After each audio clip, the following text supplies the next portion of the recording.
Alhamdulillah. Bismillahirrahmanirrahim. Assalamualaikum warahmatullahi wabarakatuh. Alhamdulillah. Alhamdulillahirabbil alamin. Allahumma shalli wa sallim wa barik ala sayyidina Muhammadin wa ala alihi wa sahbihi ajmain. Saya akan membawakan tema banyak sekali yang bertanya kepada saya, para leader, para mentor ketika saya ngisi SLC di Jambi, Malang, di Padang, menyampaikan kenapa banyak yang meninggal mendadak atau penyakit yang jantung mendadak, kemudian stroke mendadak. Penyebabnya apa? Karena saya bertanya, banyak hal yang menyebabkannya. Ternyata saya sebagai praktisi kesehatan memang betul, saya 19 tahun menjadi praktisi, 3 tahun terakhir ini memang luar biasa yang meninggal mendadak ini semakin banyak. Akhir tahun ini apalagi tahun-tahun ini 2023 semakin banyak lagi.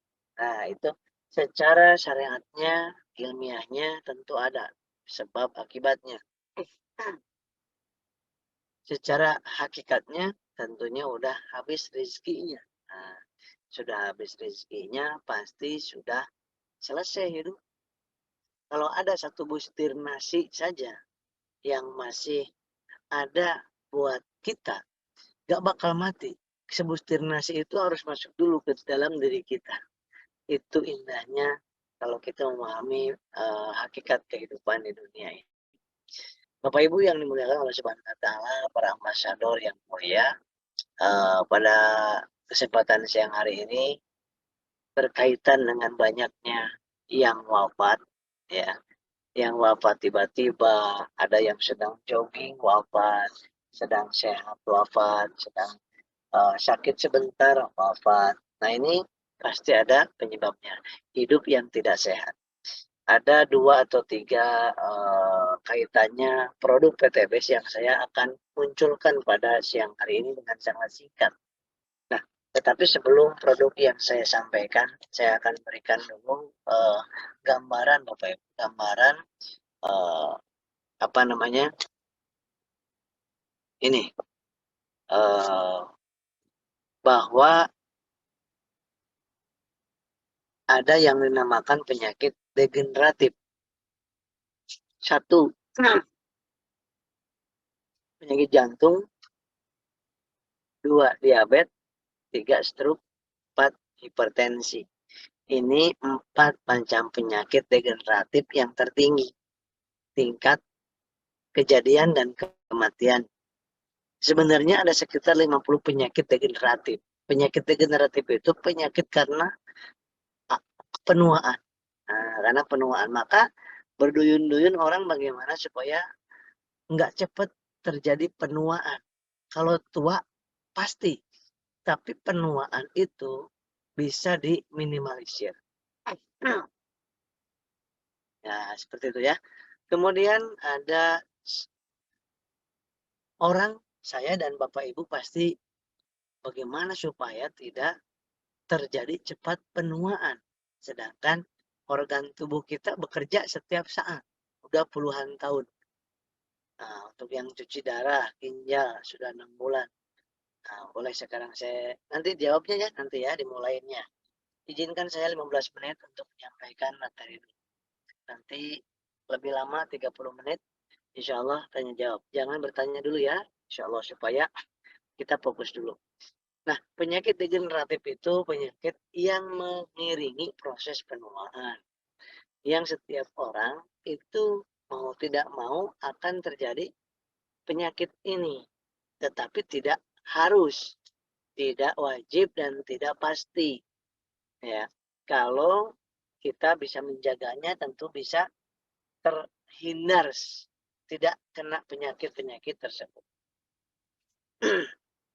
Makanya berduyun-duyun orang bagaimana supaya minum anti-aging, ada nanti kolagen, ada nanti beta karotin, ada vitamin C.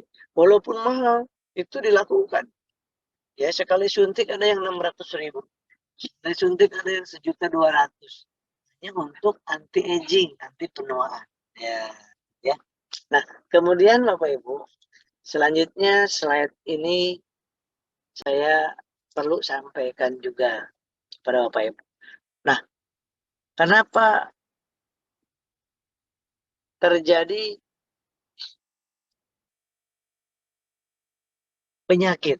Nah, ini saya ambil dari Kemenkes RI.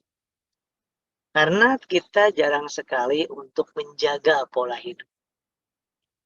Nah, saya dan Bapak Ibu, mari kita sama-sama, karena jangan sampai Pajero dapat, kitanya sakit. Nah, kita nggak mau pas. Luxury dapat, kitanya sakit. Tentu juga kurang enak. Nah, maka pola hidup sehat ini harus kita maksimalkan. Jadi makanan kita yang kita butuhkan saja, bukan yang kita inginkan.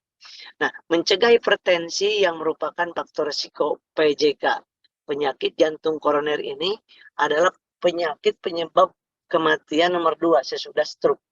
Tapi ada di riset lain, penyebab pertama kematian adalah jantung. Yang kedua baru stroke. Nah, yang pertama, pola hidup sehat itu melakukan aktivitas fisik 30 menit per hari. Jadi, setiap hari kita ada gerak yang kita niatkan untuk exercise atau olahraga. Mau jalan kaki, goes, atau dan lain sebagainya. Yang kedua, pola hidup sehat yang kita harus lakukan. Karena kita seminar prospek training SLC, seminar prospek training SLC. Nah, ini 6 hal ini kita harus juga jaga Bapak Ibu. Karena jam terbang Bapak Ibu itu luar biasa. Ada yang sepekan itu luar biasa di berbagai macam tempat ngisi. Yang kedua, mengurangi asupan garam. Bukan nggak boleh, mengurangi saja. Yang ketiga, ini dia, stres. Hindari dan kurangi yang menyebabkan kita terjadinya stres, depresi, hati yang jengkel, hati yang marahan, yang dongkol. Ya. Apapun penyebabnya, kita serahkan kepada Allah. Itulah inti daripada penghilang stres kita. Stres itu kalau kita merasakan bahwa ini saya harus menyelesaikan masalah hidup ini. Nah, ketika nggak selesai, kita stres. Tapi kalau saya harus hadapi masalah hidup ini. Karena besok ada masalah hidup lagi. Hadapi lagi. Selesai atau enggak, serahin ke Allah. Kita mampu selesaikan, kita nggak mampu beresin, ke Allah aja. Bungkus. Besok ada masalah hidup lagi yang lebih besar lagi. Nah, tentu kalau tugas kita bukan menyelesaikan masalah. Tugas kita oleh Allah disuruh untuk menghadapi masalah. Nah, kalau gitu, kita akan senyum. Gak bakal berkepanjangan kita menderita, bersedih hati. Karena 88% menyebabkan penyakit fisik, stres tersebut. Yang keempat, kita mempertahankan berat badan yang tidak terlalu gemuk, tidak terlalu kurus. Nah, seperti itu. Nggak harus langsing, Bapak Ibu. Gemuk juga nggak apa-apa, yang penting sehat. Nah, kurus juga tidak terlalu masalah, yang penting sehat. Tapi lebih baik gimana supaya ideal. Yang kelima, hindari apapun yang masuk ke dalam tubuh kita. Jantung kita adalah titipan Allah. Suruh dirawat. Paru-paru titipan Allah, suruh dirawat. Darah titipan Allah, suruh dirawat. 100.000 triliun sel dalam tubuh kita harus dirawat. Dan mereka juga makan, kemudian bermetabolisme. Gak boleh dikasih hal-hal yang merusak dia. Karena sel-sel tersebut ada yang sehat, yang sakit, yang mati. Seluruh sel. Seluruh organ. Nah, jadi yang kelima yang harus dihindari, hindari menzolimi diri sendiri, memasukkan makanan, minuman, ataupun debu, ataupun asap, ataupun apapun yang bisa merusak ratusan ribu triliun sel dalam tubuh kita itu. Karena bukan milik kita, milik Allah. Dititipin, dikasih modal. Nah, dikasih modal, pakai kata Allah. Nah, kalau kita rawat, kita termasuk orang yang bersyukur. Malah kita rusak, termasuk orang yang kufur. Nah, apa aja, makanan, minuman, kemudian asap, itu apapun hindari yang merusak diri kita. Karena itu adalah modal dari Allah di tubuh kita dan organ-organ tubuh kita harus kita jaga. Sehingga kalau kita mati, kita harus kasih lagi ke Allah dalam kondisi seperti dulu, bersih, gitu kan. Walaupun nggak bersih banget seperti awal, nggak mungkin, minimal tidak rusak, gitu. Dan kita yang merusak. Nah, di sini mari kita merenung. Yang keenam, periksa tekanan darah secara rutin. Cek darah, kalau dulu waktu ada lab dekat di klinik saya itu 2 minggu sekali, maaf, bukan 2 minggu. Sebulan sekali saya cek kolesterol, trigliserida, asam urat, gula darah, tensi. Itu untuk supaya, kolesterol saya lagi tinggi nih, makanan saya harus dijaga yang ini, gitu. Kenapa? Karena dokter itu nggak ngerti apa-apa tentang diri kita. Yang ngerti tentang diri kita, gimana sakitnya, itu diri kita. Maka ketika dokter mau menanamnesa, mendiagnosa, dan memberikan terapi obat, pasti ditanya kita. Namanya data subjektif. Maka yuk kita sama-sama pola hidup sehat kita perbaiki, sehingga mudah-mudahan ikhtiar ini membuat kita semakin sehat, fisiknya, psikisnya, sosialnya, dan juga finansialnya. Oke, selanjutnya ada slide lanjutan.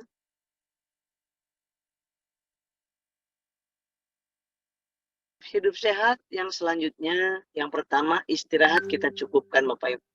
Untuk dewasa itu teorinya 4-6 jam. Tapi nggak harus segitu. Kita ini rata-rata 3 jam udah cukup. 4 jam sudah cukup. Gak apa-apa. Apalagi sedang SLC itu cuma 2 jam. Ternyata cukup sekali gitu kan. Perbanyak minum air putih. Ya, kalau 50 kg minimal 2 liter air putihnya. Yang ketiga, hindari bergadang. Ya, bahkan liver kita itu bekerja pada jam 11 sampai jam 1 malam, 11 malam sampai jam 1 malam bekerja kerasnya untuk menghilangkan toksin-toksin. Nah, kalau kita jam 11 sampai jam 1 tidak tidur, maka kehilangan fungsi daripada liver itu. Kemudian mengelola stres tadi sudah, rajin berolahraga, menjaga kebersihan. Nah, kebersihan apa? Kebersihan jiwa dan kebersihan fisik. Apalagi kita sebagai ambasador pada reseller ya. Nah, ketika kita prospek harum, apalagi tadi ada secret ini apa namanya, parfum. Nah, ini harus harum. Sabunnya juga yang pakai yang kolagen, yang honey ya. Kemudian parfum pakai, sehingga menjaga kebersihan itu sebagian daripada iman. Jangan sampai kita mengganggu orang lain daripada baunya tubuh kita.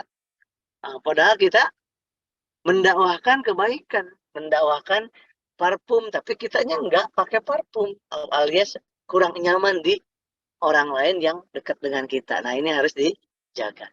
Yang misalnya tidak merokok, atau yang sudah merokok berat, kurangi. Kemudian kalau menguranginya tadi dengan apa, Pak Yugo? Vape. Nah, itu mengurangi. Untuk orang yang merokok, ke vape itu bagus. Kalau orang yang nggak ngerokok jadi nge-vape, itu jadi nggak bagus. Jadi nggak bagus. Jangan. Untuk apa? Dan lagi pula kita menyodorkan vape tadi, nggak harus kitanya jadi nge-vape. Nggak harus. Ya, saya ngobatin orang yang diabetes, saya aja nggak usah harus diabetes. Gitu kan? Bapak Ibu mau jual vape silakan, tapi niatnya untuk membantu apa namanya itu, membantu pemerintah untuk mengurangi jumlah angka kesakitan akibat rokok. Nah, jadi itu terapi, niatnya bagus. Tapi jangan tawarkan kepada orang yang tidak ngerokok, jadi nge-vape. Aduh, itu bisa jadi kita ada catatannya di hadapan Allah. Pilih makanan yang tepat. Nah, yang halal, toyib. Bukan cuma halal aja, tapi butuh toyib. Halal menurut Islam, menurut agamanya masing-masing, dan toyib. Toyib itu menurut ilmiah, ahli gizi dan kedokteran dan lain sebagainya. Oke, baik. Selanjutnya Ada lagi. Sekarang menginjak kepada apa untuk memperbaiki anti-aging supaya tidak segera kena penyakit degeneratif tadi. Nah ini Bapak Ibu. Ayo kita perbaiki ya dengan mengkonsumsi, mohon maaf ini masih kemasan lama ya. Ini kolagenia, LVN kolagenia ini mengandung L-glutathione, kemudian mengandung itu namanya kolagen yang setiap satu saset itu hampir sama dengan satu kali suntik yang harganya kadang-kadang 600.000. Ini kita satu saset, satu gelas ini boleh pakai es ya. Minumnya enak, habis minum, makan habis minum, habis makan langsung minum kolagen. Saya juga minum setiap hari rata-rata 1 sampai 2 gelas. Dan itu enak ke tubuh. Ini untuk mencegah penyakit degeneratif supaya tidak terjadi oksidasi di dalam tubuh kita. Kemudian bisa dimaskerkan ya. Sisanya dimaskerkan ke wajah. Untuk ibu-ibu biasanya mencegah penuaan dini keriput dan lebih kenyal dan lebih kencang. Kemarin ada seorang istrinya seorang dokter itu bicara langsung ke saya di depan suaminya, yaitu di depan dokter itu. Wah, Pak Asep ini bagus banget ini. Saya udah habis 40 box katanya. 40 box Bu? Iya. Gimana rasanya? Makanya saya beli terus katanya. Kenapa? Karena luar biasa. Saya makin kencang pada usianya hampir udah 50 kalau nggak salah ya. Itu udah 50 tahunan. Itu bagian kewanitaannya ya, di mamainya, kemudian di mispinya itu luar biasa. Kencang banget kata beliau gitu. Nah, ketawa aja Pak dokter itu suaminya. Nah, itu makanya beliau RO terus ini. Ini Bapak Ibu wajib untuk konsumsi terus. Saya pun sama, istri saya pun sama, anak saya pun yang masih 3 tahun itu konsumsi ini seneng banget ya kan. Terus menjaga lebih kenyal. Kemudian menghilangkan plek dan menghaluskan kulit. Nah, yang plek-plek di sini suka hitam ya kan.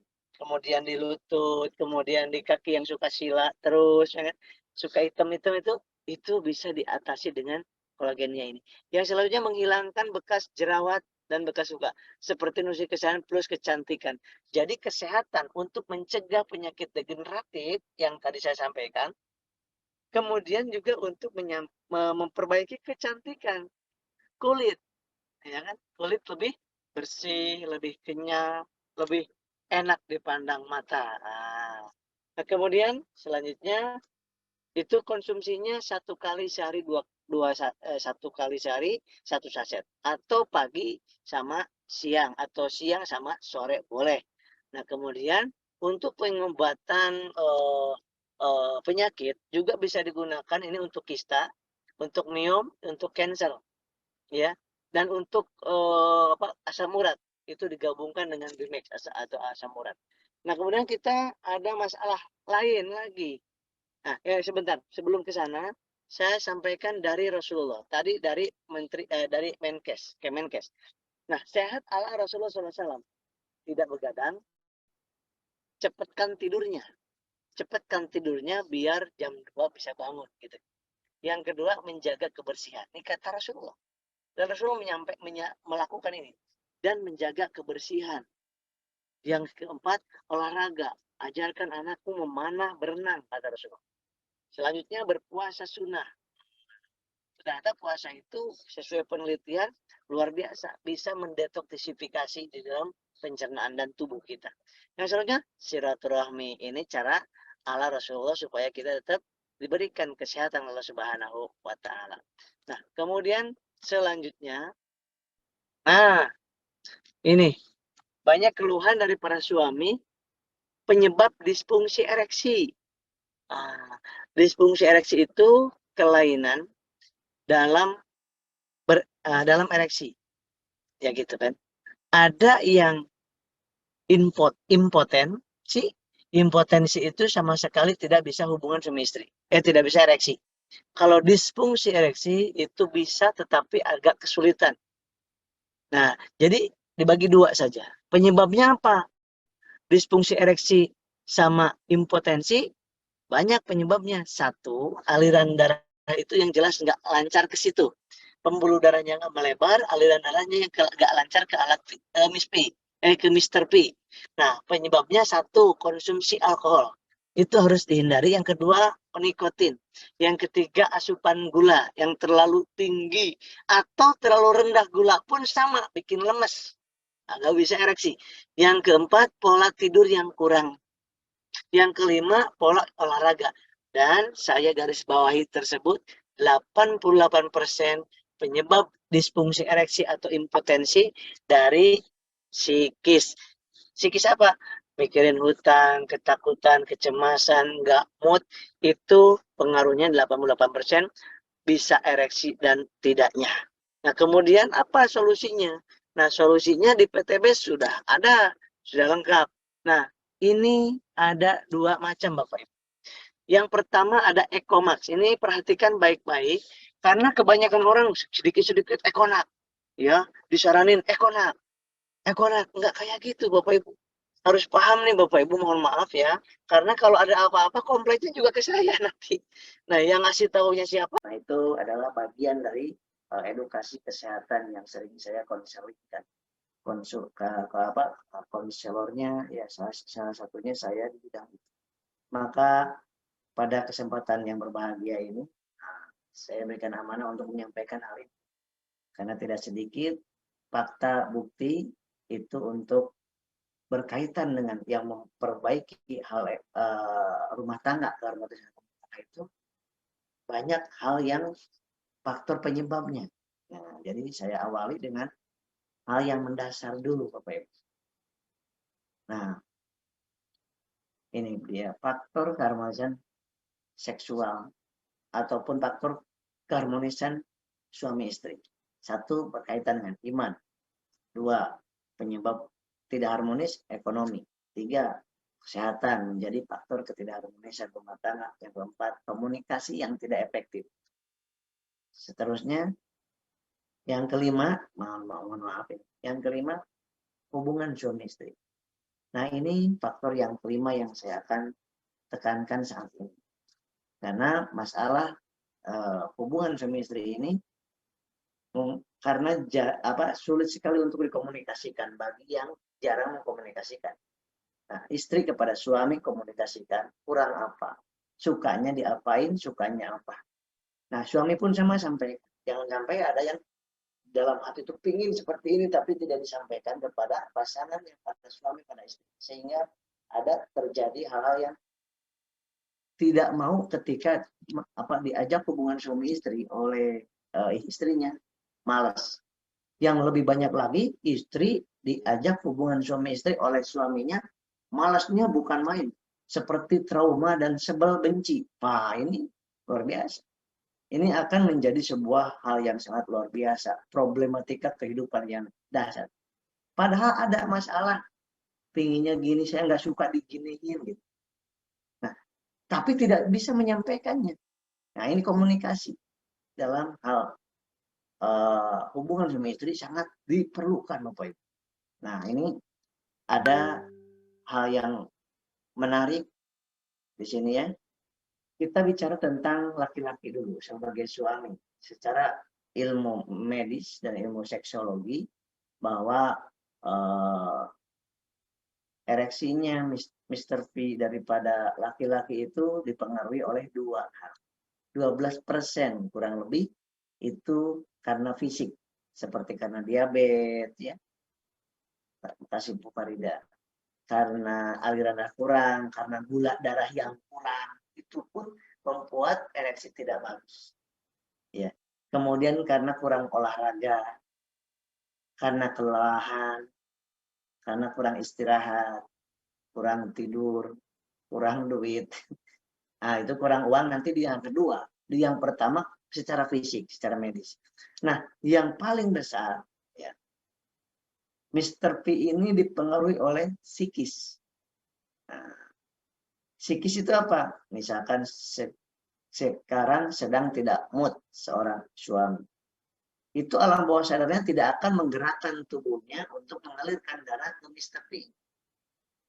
Sedangkan untuk ereksi Mr. P itu butuh aliran darah yang kuat, yang cukup, sehingga penuh aliran darahnya ke arah pembuluh darahnya di daerah tersebut, di daerah alat vital tersebut. Dan otot-ototnya di situ menegang karena kapiler-kapilirnya banyak dengan darah. Aliran darahnya bagus. Ada energi. Yang kedua psikis, mikirin tadi nggak mood. Yang kedua sedang benci. Sedang benci. Yang ketiga sedang ketakutan. Mana ada orang ketakutan bisa ereksi Mr. P-nya? Tidak bisa. Yang keempat, sedang memikirkan sesuatu yang membuat khawatir. Contoh, aduh besok mau ditagih hutang. Terpikir langsung. Nah itu langsung kesulitan untuk ereksi. Yang kelima, secara psikis juga ada rasa benci kepada pasangan. Sedang tidak serem kepada, ini kita ngomongin laki-laki ya. Karena laki-laki itu butuh ereksi untuk hubungan suami istri. Jadi tidak bisa kapan aja laki-laki. Kalau wanita bisa kapan saja. Asalkan mau. Maksudnya asalkan mau, bisa kapan aja. Tapi laki-laki, walaupun maunya tinggi, ya, tapi tidak ada kemampuannya. Ya, tidak bisa. Begitu maksud saya. Maka psikis ini bagi seorang laki-laki sangat penting. Nah, jadi gunakan. Banyak senyum, ridho, niatkan ibadah segalanya. Niatkan, serahkan kepada Allah. Ridho yang udah terjadi, ikhlas hari ini lakukan, senyum, yang akan terjadi besok, hutang belum lunas, yang penting ikhtiar dan doa, serahin ke Allah. Dah, pas mau hubungan suami istri, lakukan itu insya Allah. Kemudian maafkan pasangan kita. Maafkan pasangan kita. Gimana caranya memaafkan yang paling mudah? Nah, ini sering disampaikan di SLC. Cara memaafkan yang paling mudah itu adalah kalau kita merasa benci kepada pasangan, maka katakan dalam hati kita, oh saya juga kalau merasa dikhianati, saya pernah mengkhianati orang tua, mengkhianati orang lain. Oh sekarang dusta suami saya, istri saya dusta. Kata, oh saya juga pernah berdusta. Itu lebih mudah untuk memaafkan. Dan itu pada saat mudah memaafkan, maka yang terjadi adalah lebih cepat enjoy-nya. Hubungan suami. Maka pada saat enjoy, endorfin keluar, maka pada saat endorfin keluar, maka akan menyuruh seluruh tubuhnya untuk siap melakukan hubungan suami istri. Maka aliran darahnya juga akan dikontrol, akan diperintahkan untuk mengalir ke Mr. P. Nah, ini adalah ilmunya. Kemudian slide yang selanjutnya. Sebelum kita ke produk, kita pahami dulu ini. Karena ini penting, walaupun pakai produk apapun, kalau ini tidak memahaminya, tidak dihindari atau tidak dilakukan, maka akan terjadi hal yang oh ini produknya jelek ini. Kenapa saya nggak langsung ke produk? Setiap menyampaikan herbal ataupun obat apapun itu diawali dengan pemahaman dulu ini. Karena hampir setiap penyakit termasuk ereksi ini, ereksi bukan penyakit tapi impotensi itu juga penyakit. Nah diawali dari pemahaman ini. Ternyata seluruh penyakit hampir itu lebih dari 80% penyebabnya dari psikis kita. Nah, makanya banyakin senyum, ingat lagi ya, senyum singa, ketawa singanya, silakan lakukan. Yang sekarang sedang gerundel, lelah, capek, ya kan, putus asa jangan. Ya. Nah, kualitas hubungan suami istri, PUS ini adalah kita singkatan dari hubungan suami istri. 3 hal, 1 durasi. Nah, yang membuat kualitas itu adalah durasi. Ya, kalau misalkan baru mulai udah ejakulasi, maka itu yang tidak nyaman. Suami juga tidak nyaman, istri apalagi. Nah, padahal perbandingan antara durasi laki-laki dan perempuan dan wanita itu adalah bisa 3 kali lipat istri itu, perempuan itu. Contoh, laki-laki 15 menit, suaminya 15 menit, itu istri bisa 15 kali 3. Bisa 45 menit baru mencapai mencapai orgasme. Gitu. Kecuali, nah makanya harus ada foreplay di sebelumnya. Foreplay di sebelumnya supaya untuk menyamakan di 15-15 misalnya. Atau tidak terlalu jauh, 15 suami 15 menit atau 30 menit, istri bedanya 5 menit misalnya. Nah itu dimanapun teori menyampaikan ini dan faktanya pun sama. Ya, 15 menit, 30 menit, wanita itu bisa 2-3 kali lipat lamanya. untuk mencapai klimaksnya. Nah, maka dibutuhkan untuk rasa mengerti ini, paham ini. Karena kalau nggak paham, banyak istri yang mengkonsultasikan gini, saya udah anak 2, udah anak 5, udah anak 3, belum pernah merasakan sampai klimaks. Nah, ini masalah. Dan tidak berani menyampaikan kepada sang suami. Nah, ini sampaikan, komunikasikan. Gitu. Jadi ini penting. Yang kedua, kualitas tersebut adalah tahan lamanya. Nah, yang ketiga adalah ukurannya. Tetapi ukuran itu tidak sebuah jaminan. Dan durasi pun ternyata yang lama-lama pun tidak terlalu baik. Bahkan jelek. Yang bagus adalah kualitasnya. Kualitas hubungan suami istri. Ya. Nanti sekarang kita ngomongin ini dulu nih. Penting suami istri. Bapak Ibu, ini kita penting dulu ini ya. Jangan nanya dulu yang lain dulu. Dengarkan dulu sebentar aja ya. Sebentar aja supaya fokus dulu. Supaya fokus kita ya. Kemudian orang impoten ataupun kesulitan ereksi seorang laki-laki, satu, kurang olahraga, aliran darahnya kurang lancar karena kental darahnya. Kental darah bisa jadi karena gula darah yang tinggi, kurang minum air putih, kurang olahraga. Yang ketiga, posisi Mr. P. Nah, masalah di fisik itu. Mr. P itu posisinya besar kecilnya pun, ya, besar kecilnya pun. Ya, tadi berpengaruh juga, besar kecil juga ya. Berpengaruh juga pada kualitas hubungan suami istri. Durasi, ukuran ya. Nah, kemudian posisi Mr. P. Posisi Mr. P yang sering kali gini, itu akan cenderung lebih besar. Mohon maaf, akan cenderung lebih besar. Tapi posisinya Mr. P yang berdiri gini, kemudian jepit dengan celana CD, dengan CD, itu cenderung akan kecil ukurannya. Kenapa seperti ini cenderung besar? Karena aliran darah muncul ke bawah. Maka sekarang ini ilmu nih, jangan nanya dulu yang lainnya. Ini dulu. Jadi Mr. P posisikan gini. Walaupun pakai celana dalam, posisikan gini. Apalagi yang nggak pernah pakai CD, itu sebetulnya bagus sebetulnya. Ya, karena udah biasa pakai CD. Seperti ini akan kondisinya Mr. P kecil. Yang keempat, kurang protein. Nah, kurang protein akan membuat makanya juga makan toge supaya bagus. Nah, itu betul karena toge itu protein. Protein bagi yang enggak asam urat. Ya, protein, telur protein. Makanya juga ada yang pakai telur campur ini, telur campur itu ya. Telur bebek ya. Karena protein itu yang banyaknya di kuningnya Bapak Ibu. Ya, putihnya banyaknya trigliserid, lemak darah yang meningkat nanti. Nah, yang kuningnya itu proteinnya lebih tinggi. Ya, tapi harus tetap olahraga. Nah, ini hal ini yang paling utama, 4 hal ini. Kemudian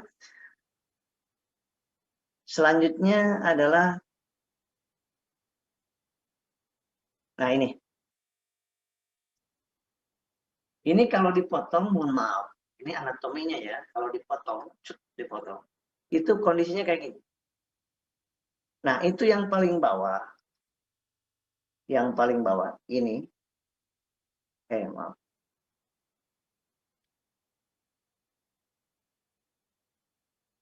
Ini yang paling bawah.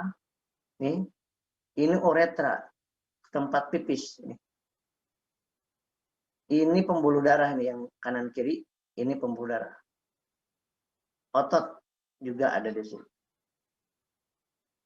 Maka pada saat ereksi itu aliran-aliran otot-ototnya itu harus banyak. Harus dilebarkan pembuluh darahnya ya sehingga ngalirnya suaranya kecil. Barusan ada yang masuk, mohon maaf ini ada yang masuk telepon. Suara saya masih kedengaran?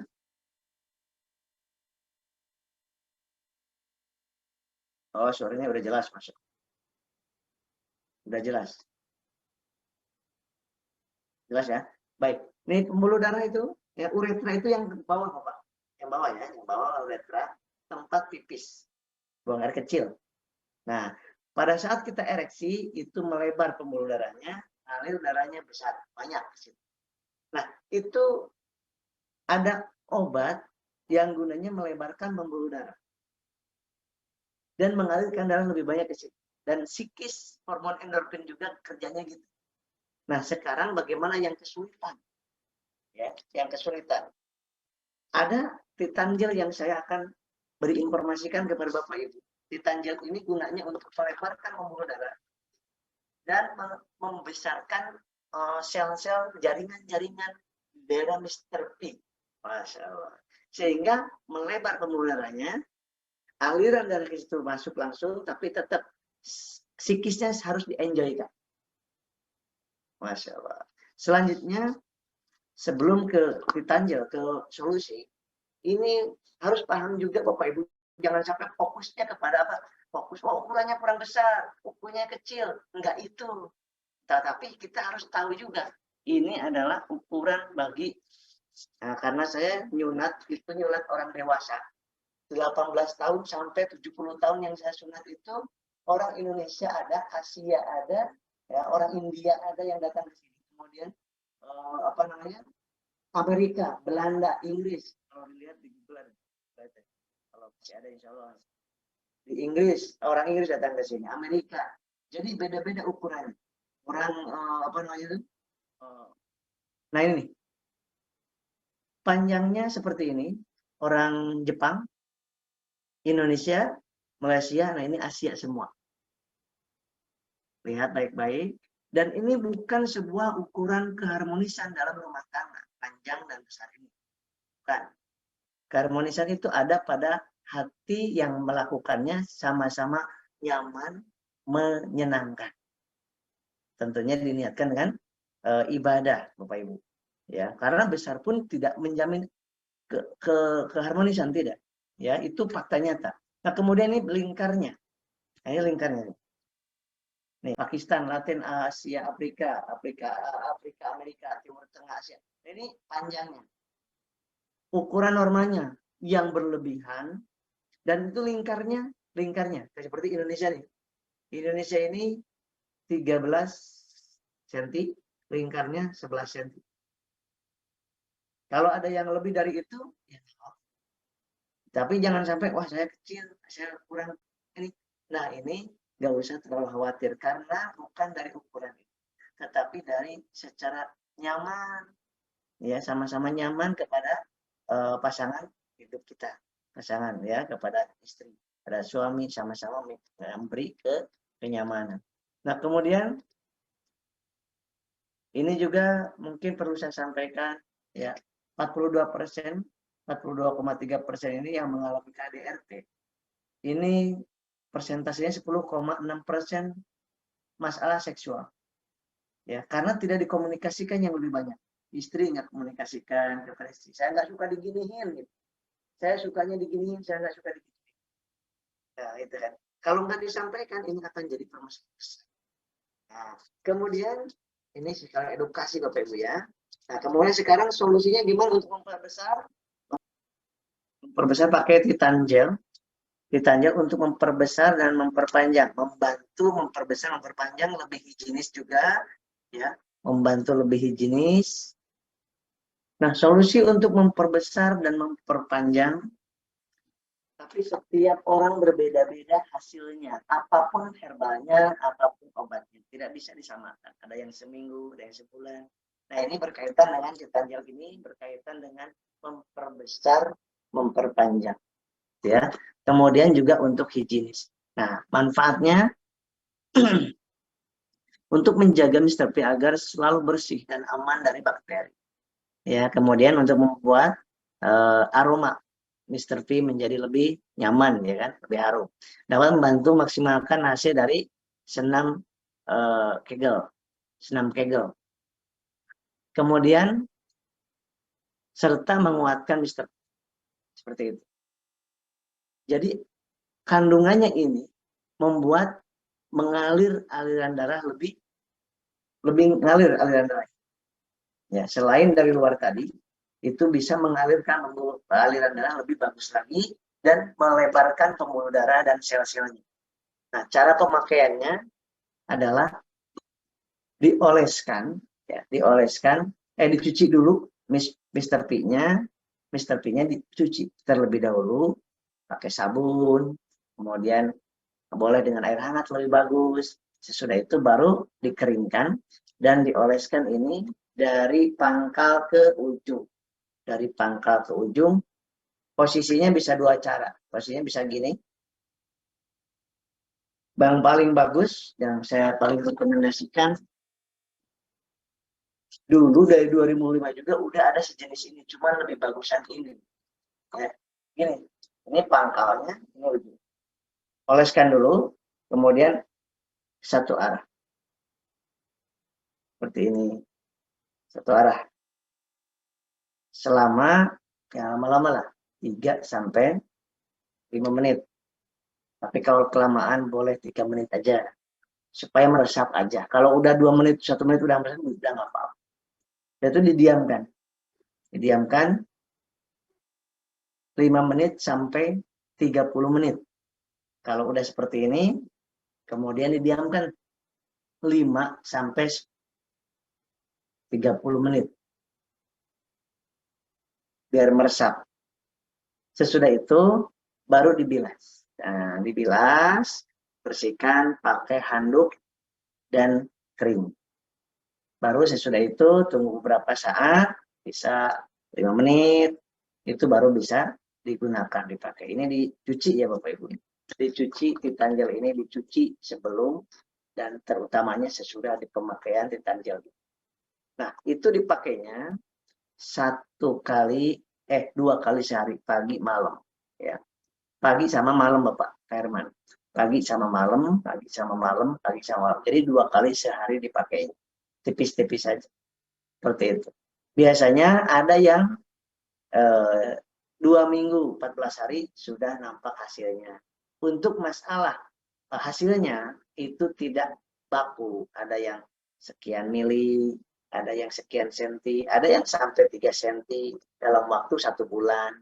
Gitu kan. Yang penting rutin aja. Apapun kalau rutin itu ada hasil. Tidak mungkin kalau rutin nggak ada hasil. Walaupun hasilnya tidak tahu berapa.